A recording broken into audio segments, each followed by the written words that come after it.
जय माता दी। सर्वमंगल मांगल्ये शिवे सर्वार्थ साधिके शरण्ये त्र्यंबके गौरी नारायणी नमस्तुते। जय माता दी।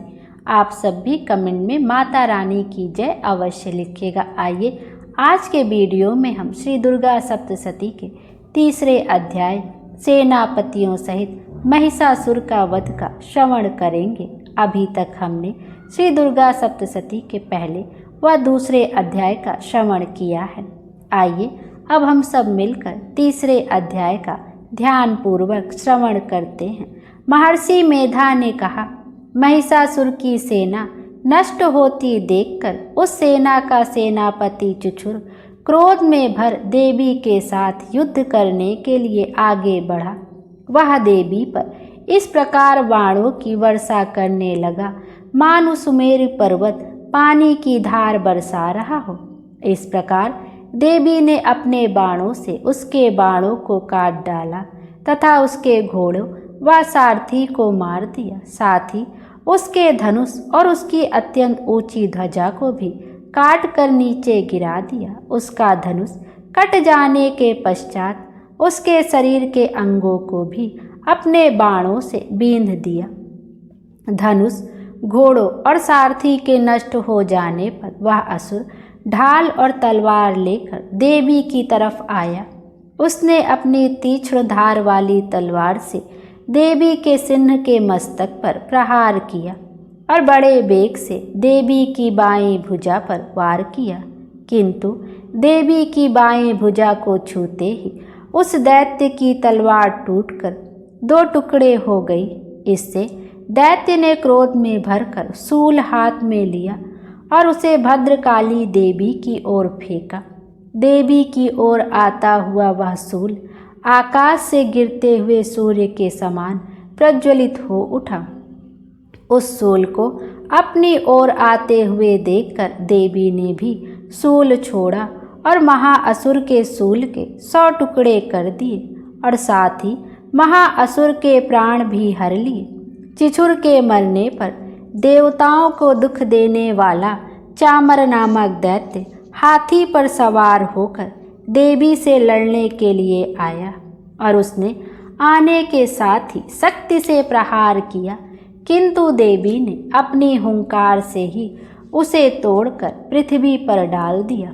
शक्ति को टूटा हुआ देखकर दैत्य ने क्रोध से लाल होकर शूल चलाया, किंतु देवी ने उसको भी काट दिया।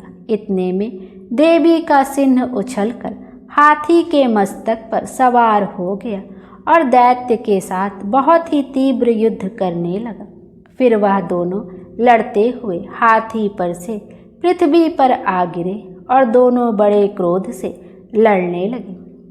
फिर सिंह बड़े जोर से आकाश की ओर उछला और जब पृथ्वी की ओर आया तो अपने पंजे से चामर का सिर धड़ से अलग कर दिया।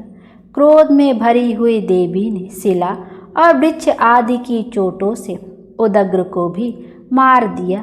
कराल को दांतों, मुक्कों और थप्पड़ों से चूर्ण कर डाला। क्रुद्ध हुई देवी ने गदा के प्रहार से उद्दत दैत्य को मार गिराया। भिबंदी पाल से वाष्पकल को बाणों से ताम्र तथा अंधक को मौत के घाट उतार दिया। तीनों नेत्रों वाली परमेश्वरी ने त्रिशूल से उग्रासय, उग्रवीर और महाहनु नामक राक्षसों को मार गिराया। उसने अपनी तलवार से बिडाल नामक दैत्य का सिर काट डाला तथा अपने बाणों से दुर्धर और दुर्मुख राक्षसों को यमलोक को पहुंचा दिया। इस प्रकार जब महिषासुर ने देखा कि देवी ने मेरी सेना को नष्ट कर दिया है, तो वह भैंसे का रूप धारण कर देवी के गढ़ों को दुख देने लगा। उन गढ़ों में से कितनों को उसने मुख के प्रहार से, कितनों को खुरों से, कितनों को पूंछ से, कितनों को सींगों से, बहुतों को दौड़ने के वेग से, अनेकों को सिंहनाद से, कितनों को चक्कर देकर और कितनों को श्वास वायु के झोंके से पृथ्वी पर गिरा दिया। वह दैत्य इस प्रकार गढ़ों की सेना को गिरा देवी के सिंह को मारने के लिए दौड़ा। इस पर देवी को बहुत क्रोध आया। उधर दैत्य भी क्रोध में भरकर धरती को खुरों से खोदने लगा तथा सींगों से पर्वतों को उखाड़ उखाड़ कर धरती पर फेंकने लगा और मुख से शब्द करने लगा। महिषासुर के वेग से चक्कर देने के कारण पृथ्वी क्षुब्ध होकर फटने लगी। उसकी पूंछ से टकराकर समुद्र चारों ओर फैलने लगा। हिलते हुए सींगों के आघात से मेघ खंड खंड हो गए और श्वास से आकाश में उड़ते हुए पर्वत फटने लगे। इस तरह क्रोध में भरे हुए राक्षस को देख चंडिका को भी क्रोध आ गया और वह उसको मारने के लिए क्रोध में भर गई। देवी ने पास फेंककर दैत्य को बांध लिया और उसने बंध जाने पर दैत्य का रूप त्याग दिया और सिंह का रूप बना लिया। और ज्यों ही देवी उसका सिर काटने के लिए तैयार हुई, उसने पुरुष का रूप बना लिया जो कि हाथ में तलवार लिए हुए था। देवी ने तुरंत ही अपने बाणों के साथ उस पुरुष को उसकी तलवार ढाल सहित बींध डाला। इसके पश्चात वह हाथी के रूप में दिखाई देने लगा और अपनी लंबी सूंड से देवी के सिंह को खींचने लगा और गर्जने लगा। देवी ने अपनी तलवार से उसकी सूंड काट डाली। तब राक्षस ने एक बार फिर भैंसे का रूप धारण कर लिया और पहले की तरह चर अचर जीवों सहित समस्त त्रिलोकी को व्याकुल करने लगा। इसके पश्चात क्रोध में भरी हुई देवी बारंबार उत्तम मधु का पान करने लगी और लाल लाल नेत्र करके हंसने लगी। उधर बलबीर तथा मद से कुद्ध हुआ दैत्य भी गरजने लगा। अपने सींगों से देवी पर पर्वतों को फेंकने लगा। देवी अपने बाणों से उसके फेंके हुए पर्वतों को चूर्ण करती हुई बोली, ओ मूढ़, जब तक मैं मधुपान कर रही हूँ तब तक तू गर्ज ले और इसके पश्चात मेरे हाथों तेरी मृत्यु हो जाने पर देवता गरजेंगे। महर्षि मेधा ने कहा। यूं कहकर देवी उछलकर उस दैत्य पर जा चढ़ी और उसको अपने पैर से दबाकर शूल से उसके गले पर आघात किया। देवी के पैर से दबने पर भी दैत्य अपने दूसरे रूप से अपने मुख से बाहर होने लगा। अभी वह आधा ही बाहर निकला था कि देवी ने अपने प्रभाव से उसे रोक दिया। जब वह आधा निकला हुआ ही दैत्य युद्ध करने लगा तो देवी ने अपनी तलवार से उसका सिर काट दिया। इसके पश्चात सारी राक्षस सेना हाहाकार करती हुई वहाँ से भाग खड़ी हुई और सब देवता अत्यंत प्रसन्न हुए तथा ऋषियों महर्षियों सहित देवी की स्तुति करने लगे। गंधर्वराज गान करने लगे तथा अप्सराएं नृत्य करने लगी। बोलिए माता रानी की जय। तीसरा अध्याय यहीं पर समाप्त होता है। कल के वीडियो में हम चौथे अध्याय का श्रवण करेंगे। आइए अब देवी भागवत पुराण में वर्णित इस कथा का श्रवण करते हैं। सुदर्शन पर माँ जगदम्बा की कृपा। अयोध्या में भगवान राम से 15वीं पीढ़ी बाद ध्रुव संधि नाम के राजा हुए। उनकी 2 स्त्रियां थीं। पटमहिषी थी कलिंग राज वीरसेन की पुत्री मनोरमा और छोटी रानी थी उज्जैनी नरेश युधाजित की पुत्री लीलावती। मनोरमा के पुत्र हुए सुदर्शन और लीलावती के पुत्र हुए शत्रुजित। महाराज की दोनों पर ही समान दृष्टि थी। दोनों राजपुत्रों का समान रूप से लालन पालन होने लगा। इधर महाराज को आखेट का व्यसन कुछ अधिक था। एक दिन वे शिकार में एक सिंह के साथ भिड़ गए, जिसमें सिंह के साथ स्वयं भी स्वर्गगामी हो गए। मंत्रियों ने उनकी पारलौकिक क्रिया करके सुदर्शन को राजा बनाना चाहा। इधर शत्रुजित के नाना युधाजित को इस बात की खबर लगी तो वे एक बड़ी सेना लेकर इसका विरोध करने के लिए अयोध्या में आ डटे। इधर कलिंग नरेश वीरसेन भी सुदर्शन के पक्ष में आ गए। दोनों में युद्ध छिड़ गया।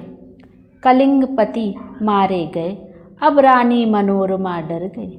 वह सुदर्शन को लेकर एक ध्याय तथा महामंत्री बिदलक के साथ भागकर महर्षि भारद्वाज के आश्रम में प्रयाग पहुँच गए। युधाजित्य अयोध्या के सिंहासन पर शत्रुजित को अभिषिक्त किया और सुदर्शन को मारने के लिए वे भारद्वाज के आश्रम पर पहुँचे, पर मुनि के भय से वहाँ से उन्हें भागना पड़ा। एक दिन भारद्वाज के शिष्यगण महामंत्री के संबंध में कुछ बातें कर रहे थे। कुछ ने कहा कि विदल क्लीब नपुंसक है, दूसरों ने भी कहा यह सर्वथा क्लीब है। सुदर्शन अभी बालक ही था, उसने बार बार जो उनके मुंह से क्लीब क्लीब सुना तो स्वयं भी क्लीम क्लीम करने लगा। पूर्व पुण्य के कारण वह काली बीज के रूप में अभ्यास में परिणत हो गया। अब वह सोते जागते खाते पीते क्लीम क्लीम रटने लगा। इधर महर्षि ने उसके छत्रोचित संस्कार आदि भी कर दिए और थोड़े ही दिनों में वह भगवती तथा ऋषि की कृपा से शस्त्र शस्त्रादि सभी विद्याओं में अत्यंत निपुण हो गया। एक दिन वन में खेलने के समय उसे देवी की दया से अक्षय तीर्ण और दिव्य धनुष भी बड़ा मिल गया। अब सुदर्शन भगवती की कृपा से पूर्ण शक्ति संपन्न हो गया। इधर काशी में उस समय राजा सुबाहु राज्य करते थे। उनकी कन्या शशिकला बड़ी विदुषी तथा देवी भक्ता थी। भगवती ने उसे स्वप्न में आज्ञा दी कि तू सुदर्शन को अपने पति के रूप में वरण कर ले, वह तेरी समस्त कामनाओं को पूर्ण करेगा। शशिकला ने मन में उसी समय सुदर्शन को पति के रूप में स्वीकार कर लिया। प्रातःकाल उसे अपना निश्चय माता पिता को सुनाया। पिता ने लड़की को जोर से डांटा और एक असहाय वनवासी के साथ संबंध जोड़ने में अपना अपमान समझा। उन्होंने अपनी कन्या के स्वयंवर की तैयारी आरंभ की। उन्होंने उस स्वयंवर में सुदर्शन को आमंत्रित भी नहीं किया, पर शशिकला भी अपने मार्ग पर दृढ़ थी। उसने सुदर्शन को एक ब्राह्मण द्वारा देवी का संदेश भेज दिया। सभी राजाओं के साथ वह भी काशी आ गया। इधर शत्रुजित को साथ लेकर उसके नाना अवंती नरेश युधाजित भी आधम के थे। प्रयत्न करते रहने पर भी शशिकला द्वारा सुदर्शन के मन ही मन वरण किए जाने की बात सर्वत्र फैल गई थी। इसे भला युधाजित कैसे सहन कर सकते थे। उन्होंने सुबाहु को बुलाकर धमकाया। सुबाहु ने इसमें अपने को दोष रहित बतलाया, तथापि युधाजित ने कहा, मैं सुबाहु सहित सुदर्शन को मारकर बलात् कन्या का अपहरण करूंगा। राजाओं को बालक सुदर्शन पर कुछ दया आ गई। उन्होंने सुदर्शन को बुलाकर सारी स्थिति समझाई और भाग जाने की सलाह दी।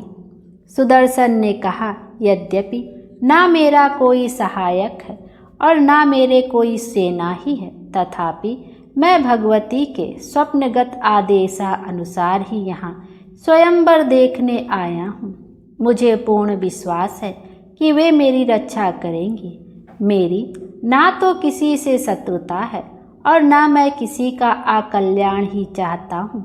अब प्रातःकाल स्वयंवर प्रांगण में राजा लोग सच धज कर आ बैठे तो सुबाहु ने शशिकला से स्वयंवर में जाने के लिए कहा, पर उसने राजाओं के सामने होना सर्वथा अस्वीकार कर दिया। सुबाहु ने राजाओं के अपमान तथा उनके द्वारा उपस्थित होने वाले भय की बात कही। शशिकला बोली, यदि तुम सर्वथा कायर ही हो तो मुझे सुदर्शन के हवाले करके नगर से बाहर छोड़ आओ। कोई दूसरा रास्ता भी नहीं था। इसलिए सुबाहु ने राजाओं से तो कह दिया कि आप लोग कल स्वयंवर में आएंगे, आज शशिकला नहीं आएगी।